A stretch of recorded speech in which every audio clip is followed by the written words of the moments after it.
नमः श्रीवर्धमानाय निर्धूतकलिलात्मने सालोकानां त्रिलोकानां यद्विद्यादर्पणाय ते। जय बोली कलिकुंडंड स्वामी श्री चिंतामणि पार्श्वनाथ भगवान की जय। जय बोली भारत गौरव गणाधिपति गंधराचार्य श्री कुंत सागर जी गुरुदेव की जय। आज हम सभी देखते हैं कि हमारे जो आसपास के क्षेत्र में या हमारे जो आसपास दिखता है तो उन्नति ही उन्नति हमें प्राप्त होती हुई दिखाई देती है।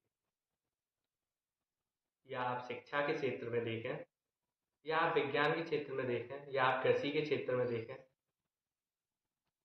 भवनों के क्षेत्र में देखें, आदि आदि जितने भी क्षेत्र हैं उन सभी क्षेत्रों में हम सभी को उन्नति होते हुए दिखाई दे रही है। उस सभी का मूल कारण क्या है? तो विज्ञान। आज विज्ञान ने जो प्रगति की है उस प्रगति के माध्यम से हम सभी सुखपूर्वक जीवन जीने का अनुभव करते हैं। विज्ञान ने हम सभी को क्या दिया है? तो वह हम बुजुर्ग लोगों से पूछ सकते हैं, क्योंकि इसका उत्तर वही बता सकते हैं, क्योंकि उन्होंने अपनी पीढ़ी में, अपनी पूरी जिंदगी में पूरे विज्ञान को चेंज होते हुए देखा है। पहले यात्रा हुआ करती थी तो उस यात्रा के लिए 8 दिन लगते थे, 10 दिन लगते थे, परंतु आज वही यात्रा एक दिन में पूरी हो जाया करती है और समय की बचत होती है। तो उस समय को बचाने वाला कौन है? तो वह विज्ञान। हम देखते हैं कि हमारे बड़े से बड़े कार्य छोटे से छोटे रूप में आज हो जाया करते हैं। वाहनों के में देखें तो पहले कितनी दूर जाना होता था, उस दूरी के लिए हमें बहुत समय लगता था, परंतु धीरे धीरे विज्ञान ने हमारा वो रास्ता भी सरल कर दिया। तो विज्ञान को इतनी ऊंचाइयों तक पहुंचाने के लिए क्या काम आया? वह है हमारी शिक्षा। हमारी शिक्षा ने ही विज्ञान को इतनी प्रगति दी, हमारी शिक्षा ने ही देश को इतनी उन्नति दी, देश को इतनी सारी चीजें प्रदान करी, जिसके माध्यम से हम इतना सुखपूर्वक जीवन व्यतीत कर रहे हैं। और आगे आने वाले कुछ वर्षों में भी हम देखेंगे कि और भी परिवर्तन होते चले जाएंगे। तो ऐसे विज्ञान को हमारी शिक्षा के माध्यम से हमने उस काया को पलट दी, पूरे युग को परिवर्तित कर दिया। अभी तो इतना परिवर्तित कर दिया कि आज हमें किसी भी चीज की अनावश्यकता दिखाई नहीं पड़ती है। तो वह शिक्षा ने हमारे जीवन में क्या बदलाव किए, आज हमारी युवा पीढ़ी में क्या बदलाव किए, उस बदलाव से हमारा जीवन एक नई ऊंचाइयों को छू रहा है। ज्यादातर लोग बिजनेस करते हैं, बहुत सी जगह ऐसी है, और हमारे जो धर्म की परंपरा रही है तो वह ज्यादातर बिजनेसमैनों की रही है। हमारे धर्म में ज्यादातर बिजनेसमैन ही रहे,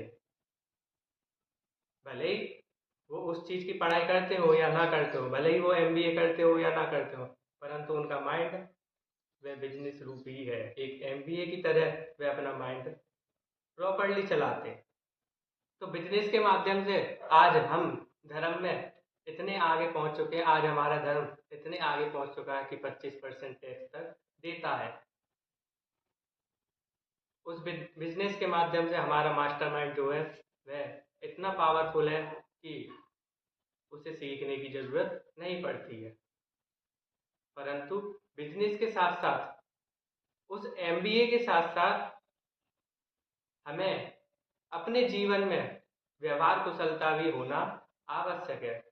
क्योंकि हम देखते हैं अधिकतर कि व्यापार में जब तक आपके पास व्यवहार कुशलता नहीं है, तो उस व्यवहार कुशलता के ना होने के कारण आपका व्यापार कभी कभार बंद हो जाता है।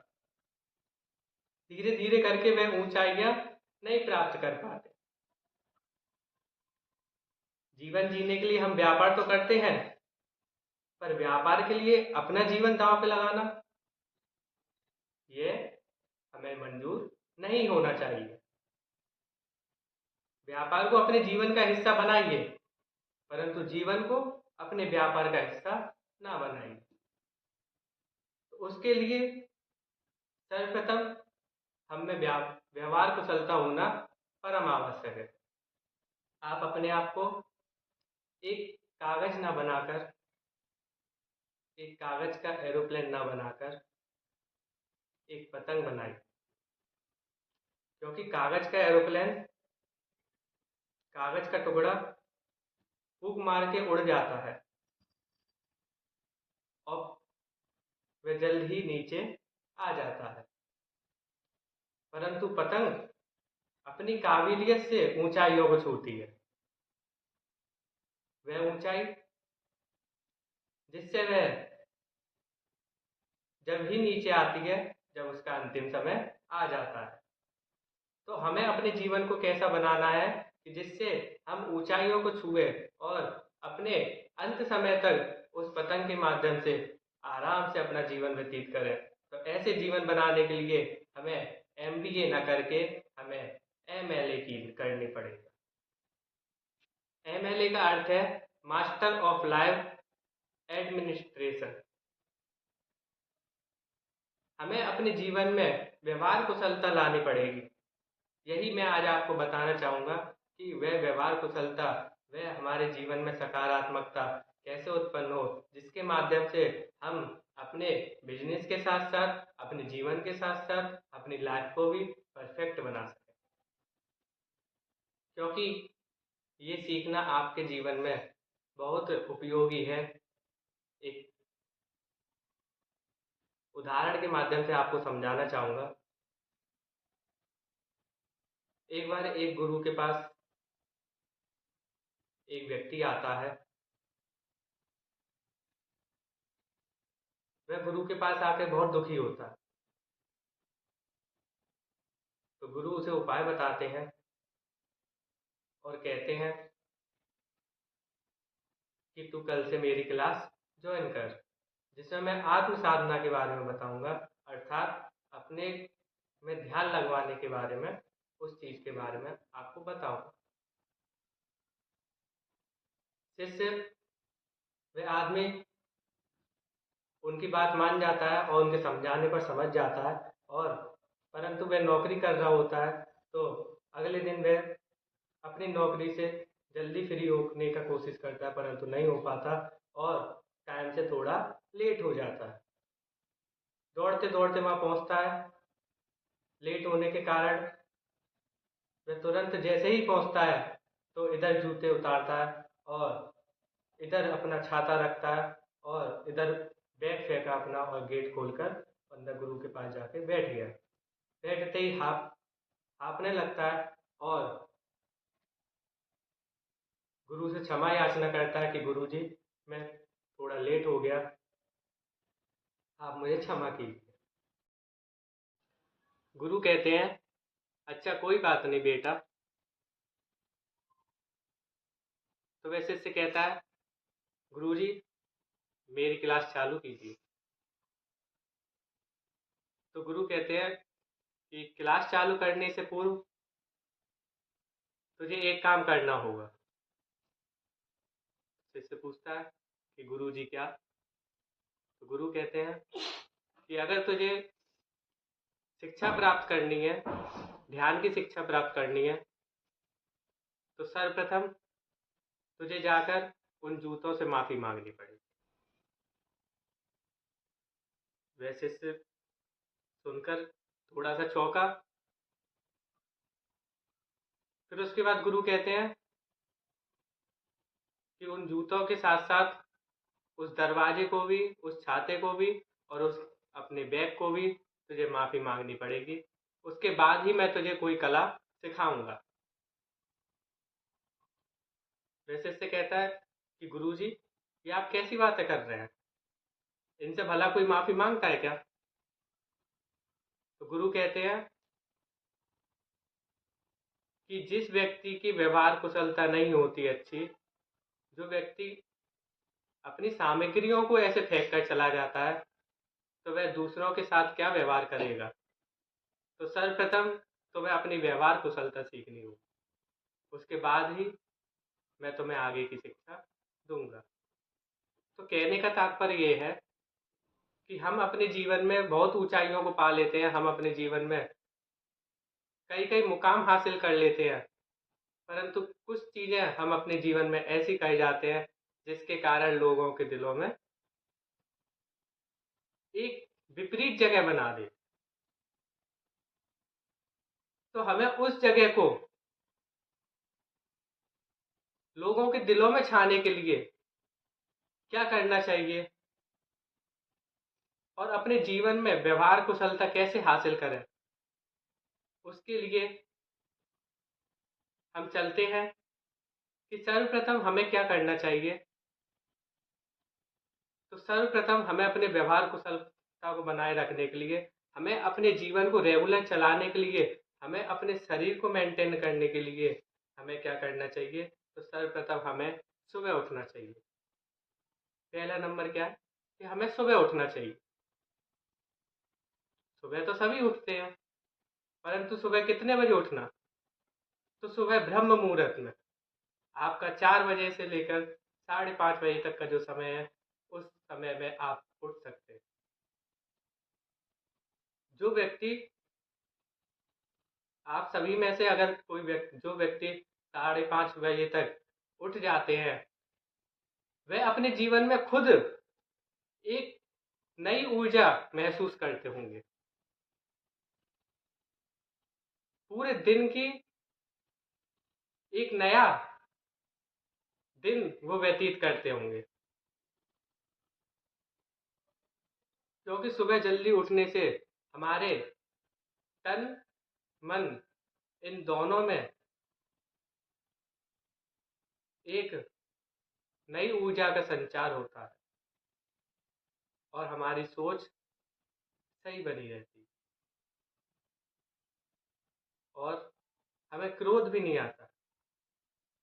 तो सुबह जल्दी उठने के क्या क्या फायदे हैं, तो मैं आपको बता दूं कि जल्दी उठने से हमारे जीवन में सर्वप्रथम शांति का अनुभव होता है। दूसरी बात, जल्दी उठने से हमें शुद्ध ऑक्सीजन मिलती है, क्योंकि हम लोग शहरों में रहते हैं, तो शहरों में पेड़ पौधे कम होते हैं और वाहन ज़्यादा चलते हैं। तो रात्रि में जो वाहन चलते हैं उनकी संख्या कम होती है दिन के मुताबिक। तो प्रातः काल की जो बेला होती है, उस समय वाहन बहुत कम चलते हैं और जितने भी पेड़ पौधे होते हैं वे अपनी ऑक्सीजन भरपूर देते हैं।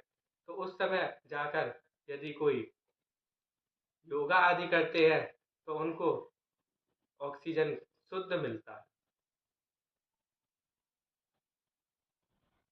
सुबह उठकर जो बच्चे पढ़ा करते हैं, उनकी एकाग्रता, उनका चित्त एक जगह लगता है, उनका लक्ष्य निश्चित होता है और वे अपने लक्ष्य को निश्चित ही पा लेते हैं।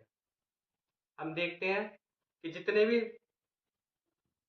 बड़े बड़े विद्वान हुए, जितने भी बड़े बड़े दार्शनिक हुए, जितने भी बड़े बड़े आईएएस आईपीएस आदि ऑफिसर्स हुए, उन सभी से आप जाके अगर इंटरव्यू में पूछेंगे तो वे सब एक ही जवाब देंगे कि हम प्रातःकाल की वेला में पढ़ा करते थे। क्योंकि इस समय की जो पढ़ाई होती है वह जिंदगी भर याद रखती है, और रात्रि के समय की जो पढ़ाई होती है वह आप उसी समय याद रखते हैं और अगले वर्ष तक वह भूलने भूल ही जाते हैं। चौथी बात, सुबह जल्दी उठने से हमें योगा आदि करने का भी समय मिल जाता है। सबसे अच्छा समय जो होता है वह प्रातःकाल ही एक्सरसाइज, योगा, ध्यान आदि ये सारे कार्य करने में हमें मिलता है। आप देखते हैं जो व्यक्ति 9 बजे उठा करते हैं और जो व्यक्ति 5 बजे उठा करते हैं, जो व्यक्ति 8 बजे उठा करते हैं, आप खुद लगाइए अपने हिसाब कि उनको सोना 11 बजे तक है, 10 बजे तक है, परंतु जो व्यक्ति 5 बजे उठ रहा है, 4 बजे उठ रहा है, उसके और वो 10 बजे सो रहा है, तो उसके पास कितना समय है, और जो व्यक्ति 8 बजे उठ रहा है और 10 बजे सो रहा है, उसके पास कितना समय है, आप खुद ही सोचिए। 3 घंटे ज़्यादा उसको मिलते हैं। तो उन 3 घंटों का महत्व और उन 3 घंटों से हमारे शरीर में बढ़ने वाली जो ऊर्जा, जो एकाग्रता होती है, वह हमारे शरीर का और हमारे जीवन का निर्माण करती है। सुबह जल्दी उठने से, योगा आदि करने से हमारे शरीर में एक नई ऊर्जा का संचार होता है, जो हमारी पूरी बॉडी को पूरे दिन तक मेंटेन करके रखता है। आप देखते होंगे जो सुबह योगा करते हैं, उनसे अनुभव लेना और उनसे पूछना कि वे योगा करने के बाद जिस दिन योगा करते हैं उस दिन का अनुभव पूछना, और जिस दिन योगा ना करें उस दिन का अनुभव पूछना। जिस दिन वे योगा करते हैं उस दिन उनको आलस मात्र तक नहीं आता, और जिस दिन योगा नहीं करेंगे उनको आलस अवश्य ही आता है। कार्य करने में आलस आता है और वह उस कार्य को फुर्ती से ना कर कर धीरे धीरे करते हैं। तो ये बहुत बड़ा फायदा हमारे जीवन में, अगर हमें अपने जीवन में, अपने व्यवहार कुशलता में अपने जीवन का निर्माण करना है, तो ये सबसे पहली बात का ध्यान अवश्य रखना पड़ेगा कि हम सभी को जल्दी उठकर अपने जीवन का कल्याण करना पड़े। और सुबह की जो हवा होती है, जो सुबह की वायु होती है, वह एक औषधि का कारण, औषधि बना के हमको देती है। क्योंकि सुबह का वायुमंडल, वातावरण ऐसा हो जाता है कि जिससे जो हवा होती है वो पेड़ पौधों से लग के, और वो वैज्ञानिकों ने भी सिद्ध किया है कि ये एक औषधि का कार्य करती है। जो व्यक्ति सुबह उठकर योगा आदि करते हैं, उनका जीवन में बीमारियां, आप स्वयं देखिएगा कि उनके जीवन में बीमारियां कम होती हैं। हमने ऐसे भी बुजुर्ग देखे हैं जो आज भी कम बीमारियों के साथ और खुलकर चल रहे हैं और खुलकर अपना जीवन व्यतीत कर रहे हैं। तो जीवन निर्माण में, हमारे व्यवहार कुशलता में इनका बहुत बड़ा महत्व है, क्योंकि जब तक हम प्रातः काल की सुबह बेला में नहीं उठेंगे तब तक हमारे जीवन में शांति नहीं रहेगी।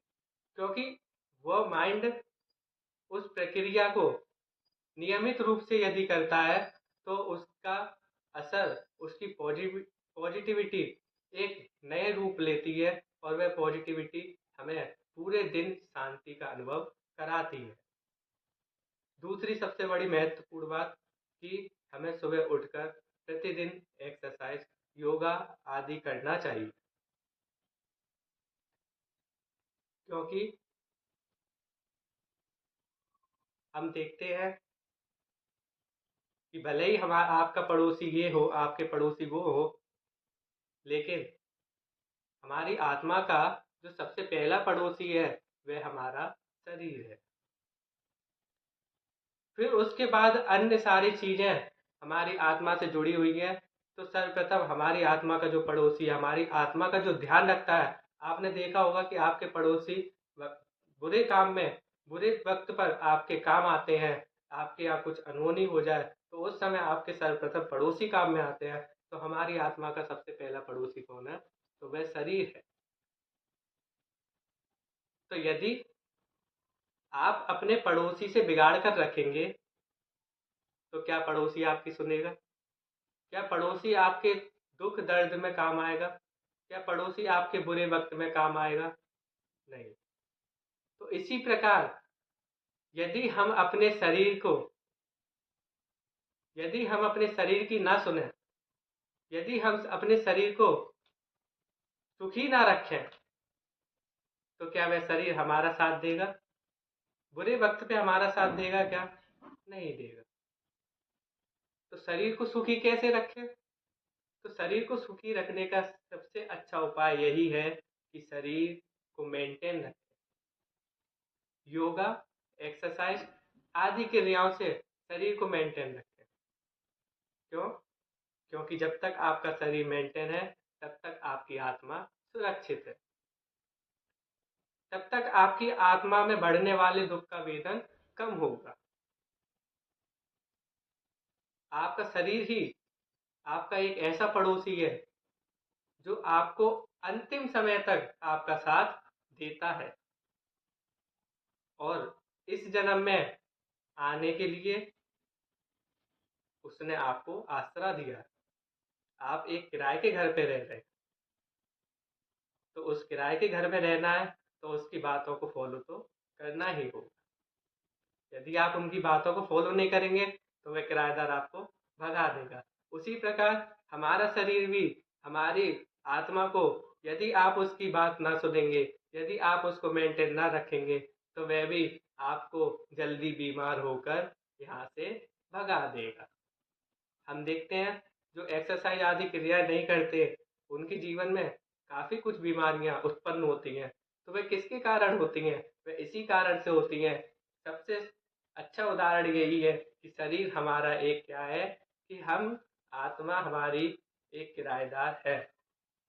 वह एक किराए के घर पे रह रही है और वह किराए का घर शरीर है। तो हमें अपने किराएदार का मानना तो पड़ेगा ही। हम देखते हैं कि किराएदार लोग कहते हैं कि आप जिस भी किराएदार के रहते हैं तो उसका नियम तो फॉलो किए ही जाते हैं कि रात्रि में इतने बजे तक आपको घर पे आना ही है, आपको ये खाने में डिश बनानी है, उसके अलावा जो नहीं बनाना वह एक अलग लिस्ट बनी हुई होती है। आपको बिजली का बिल देना, आपको ये बिल देना, आपको वो बिल देना, ये सारी उनकी लिस्ट होती है। उसी प्रकार हम अपने शरीर का, जो हम हमारा मालिक है, हमारे घर का मालिक है, उसका ना सुनेंगे तो हमारी आत्मा को वो दूसरे घर में शिफ्ट करवा देगा। इसलिए अपनी आत्मा को यदि सुरक्षित रखना है, यदि अपनी आत्मा को सुखपूर्वक जीवन व्यतीत करना है, धर्म ध्यान में अपनी आत्मा को लगाना है। धर्म ध्यान में अपनी आत्मा को कैसे लगाएंगे? बिना शरीर के माध्यम से आप अपनी आत्मा को नहीं लगा सकते। यहाँ तक कि साधु जीवन में भी ये कहा गया है कि वह जब तक संयम का पालन कर रहे हैं, निरोगी काया है उनकी, तब तक ही वह संयम का अच्छे से पालन कर सकते हैं। यदि एक भी दिन वे बीमार होते हैं तो उनका संयम का पालन अच्छे से नहीं हो पाता। तो इसलिए निरोगी काया, तो निरोगी काया बनाने के लिए हमारे लिए सबसे सरल उपाय यही है कि हम प्रतिदिन सुबह उठकर एक्सरसाइज करें। फिर आता है कि उसी एक्सरसाइज के बाद हमें 10 मिनट का ध्यान करना चाहिए। ध्यान कैसा होता है? ध्यान शून्यता में जाने वाला नहीं होता। तो ध्यान कैसे करना? वह ध्यान कोई एक टॉपिक लेकर आप उस पर विचार कर सकते हैं, आप उस पर चिंतन कर सकते हैं, आप उस पर मनन कर सकते हैं, या आप किसी तीर्थ क्षेत्र की यात्रा को अपने चिंतन में ला सकते हैं, या आप किसी सिद्ध भूमि की यात्रा को अपने मस्तक में ला सकते हैं, या आपने जो भी पढ़ा हुआ है उसको एक कल्पना मात्र बनाकर उसका अध्ययन कर सकते हैं। आप ऐसे ही अकृत्रिम चैत्यालयों की वंदना कर सकते हैं। आप नंदीश्वर द्वीप भी इसी प्रकार से जा सकते हैं। तो ऐसे करके हम अपनी ध्यान की प्रक्रिया करके अपने जीवन में एक अनोखी शांति, अनोखा सुख अपने जीवन में हम देखेंगे कि हमारे जीवन में होने वाला परिवर्तन कैसा है। तो वे इन्हीं कारणों से हम अपने जीवन में परिवर्तन कर सकते हैं। चौथी बात, हमें अपनी सोच को हमेशा सकारात्मक रखना, पॉजिटिव थिंकिंग। आजकल देखते हैं कि हमारे मन में कई तरीके की बातें चलती हैं और उन कई तरीके की बातों से हमारा माइंड डिस्टर्ब होता है, और उसके कारण यदि ज़्यादा डिस्टर्ब हो जाता है तो हम डिप्रेशन आदि चीज़ों में अपना पूरा शरीर गवा देते हैं। तो उस मन को, उस चित्त को एकाग्रित रखने के लिए हमें अपनी सोच को बदलना।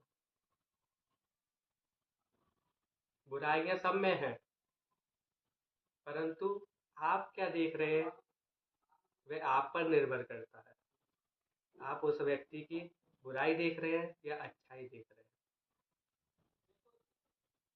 यदि आपकी माँ ने आपको जीवन भर पाला और आप यदि व्यसनी निकले और उन्होंने आकर एक थप्पड़ मारा, तो क्या आप उस चांटे को याद रखेंगे या अपनी माँ के जीवन भर के उस कार्य को याद रखेंगे जिससे आप इतने बड़े हुए? और वह चाटा भी आपकी माँ ने जो मारा वह कोई गलत कार्य के लिए नहीं मारा, बल्कि आपके जीवन को सुधारने के लिए उन्होंने यह कार्य किया। व्यक्ति की आदत ये होती है कि वह बुराइयां ज्यादा ढूंढता है। जैसे हम देखते हैं ना कि हमारे 32 दांत हैं, लेकिन हमारा चित्त कहाँ जाता है? आपने कभी भिंडी खाई होगी या और भी सेम वगैरह आदि सब्जी खाई होगी, तो कभी आपके दांत में उसका एक बाल का टुकड़ा, उसका एक टुकड़ा फंस जाता है, तो हमारी जीभ कहाँ जाती है?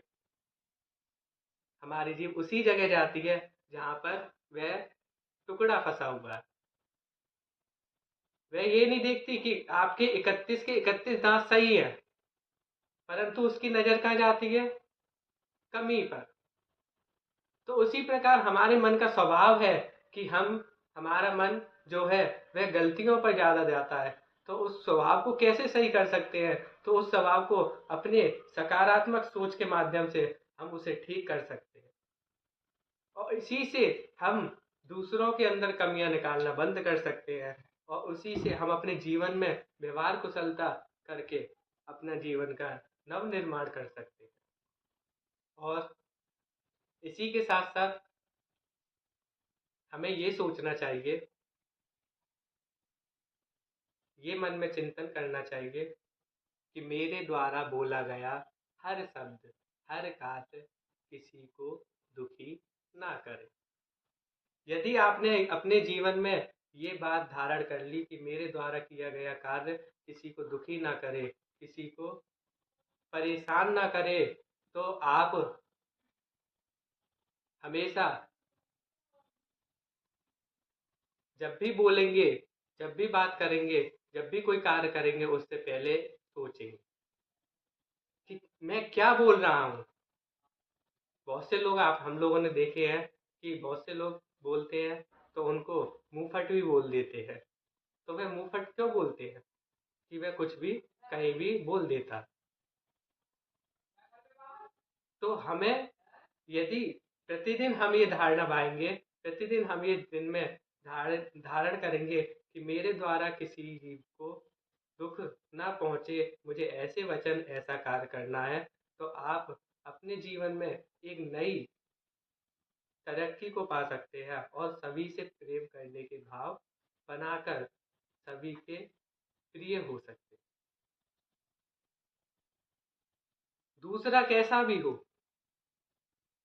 दूसरा कैसा भी हो, हमें उसे स्वीकार कर लेना चाहिए। ये बात हम सोचें तो हमारा परिवार एक संगठित परिवार के रूप में, हमारी समाज एक संगठित समाज के रूप में, हमारा देश एक संगठित देश के रूप में जीवन व्यतीत कर सकता है, और यहीं पर आपका स्वर्ग उतर के आ सकता है। यदि घर में सास और बहू है तो आपको ये भाना है कि वो जैसी भी है हमें स्वीकार, बहू अगर सोचती है कि मेरी सास जैसी भी है हमें स्वीकार है, और सास यदि सोचती है कि मेरी बहू जैसी भी है हमें स्वीकार है, तो उस घर में लड़ाई झगड़े बंद हो जाएंगे। स्वयं में भी ये कार्य अपने आप ही होने लगेगा, क्योंकि हमने अपनी सोच को सकारात्मक कर दिया। यदि दो भाइयों में लड़ाई है तो भाइयों में लड़ाई सिर्फ एक बात के पीछे वह जिंदगी भर का बैर बांध लेते हैं और भाइयों से नहीं बोलते हैं, अपने जीवन में व्यतीत हो जाते हैं। क्या आपने कभी ये सोचा है कि वही भाई आपका बचपन में कितना ख्याल रखता था? तो हमें बस अपने मन में ये धारणा बानी है कि वह सामने वाले का स्वभाव कैसा भी है हमें स्वीकार है। तो यदि आप सबको एक्सेप्ट करने की भावना भाएंगे तो आपका जीवन, आप सबसे प्रेम करेंगे और सब आपसे प्रेम करेंगे। आपने कांच के महल वाली कथा तो सुनी ही होगी कि कांच के महल में एक कुत्ता जाता है और वह कुत्ता देखता है कि सामने पूरे में कांच, कुत्ते ही कुत्ते दिख रहे हैं। वह इतने सारे कुत्ते देखता है तो वह कुत्ता डर जाता है और सामने वाले कुत्ते को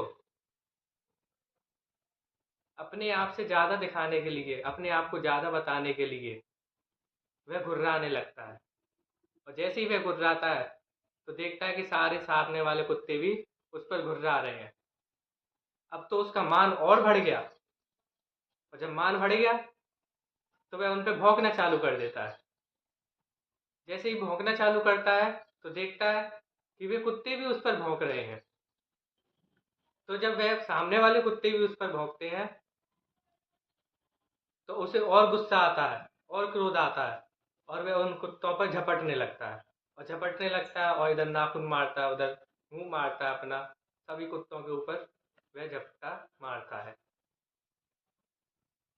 झपट्टा मारते ही उसके नाखून आदि सारी चीजों से वो घायल हो जाता है, उसके नाखून सब लहूलुहान हो जाते हैं और उसका चेहरा भी बिगड़ जाता है।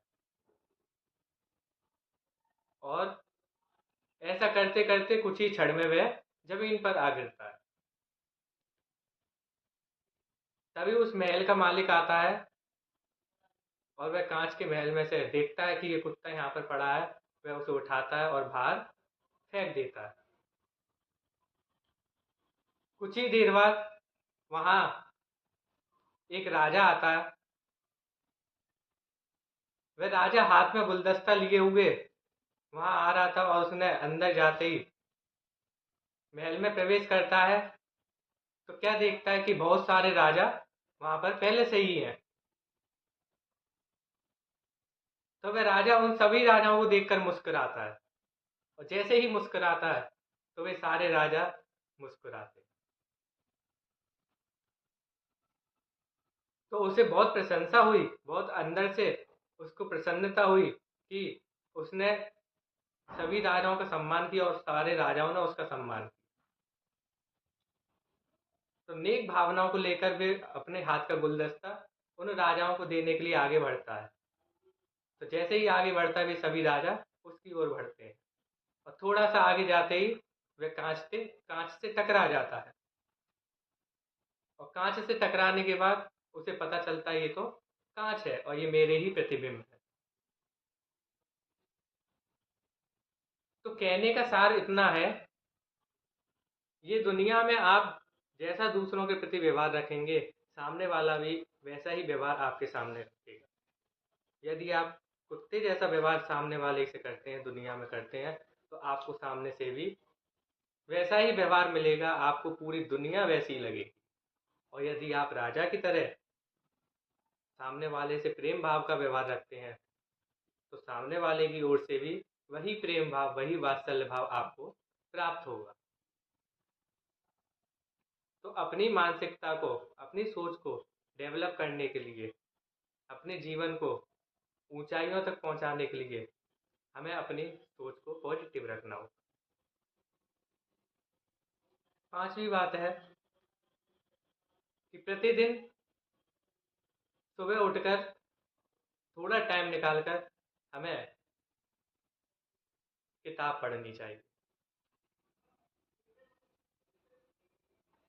सकारात्मक सोच की किताब, आदि जितनी नॉलेजों की किताब है उन सबको पढ़ना चाहिए। मात्र आप आधा घंटा पढ़ें या 15 मिनट ही पढ़ें, परंतु डेली सुबह एक किताब तो पढ़नी ही चाहिए, जिससे आपको अपने जीवन का लक्ष्य पता चलेगा और आपको अपने जीवन का कैसे जीने का ढंग हमें अपने जीवन में बनाना है वह आपको मालूम होगा।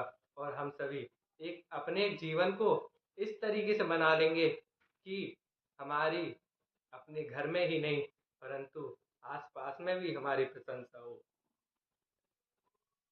और आखिरी बात आपसे कहना चाहूँगा कि सुबह उठने के बाद आप लोग अपने पूरे दिन की एक प्लानिंग की कि मुझे आज पूरे दिन में क्या करना है,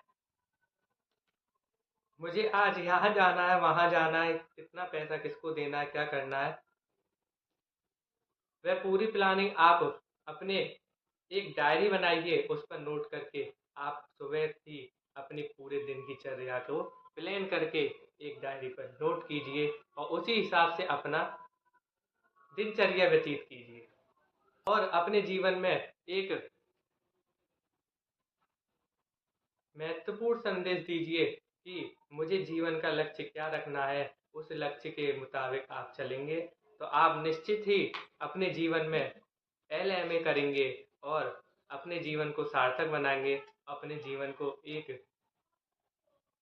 दुनिया के प्रति ऐसा बनाएंगे कि जिससे आपकी दुनिया प्रशंसा करेगी और आपको सुख शांति आदि सभी चीज़ों की प्राप्ति स्वयमेव ही होगी। जय बोली महावीर भगवान की जय।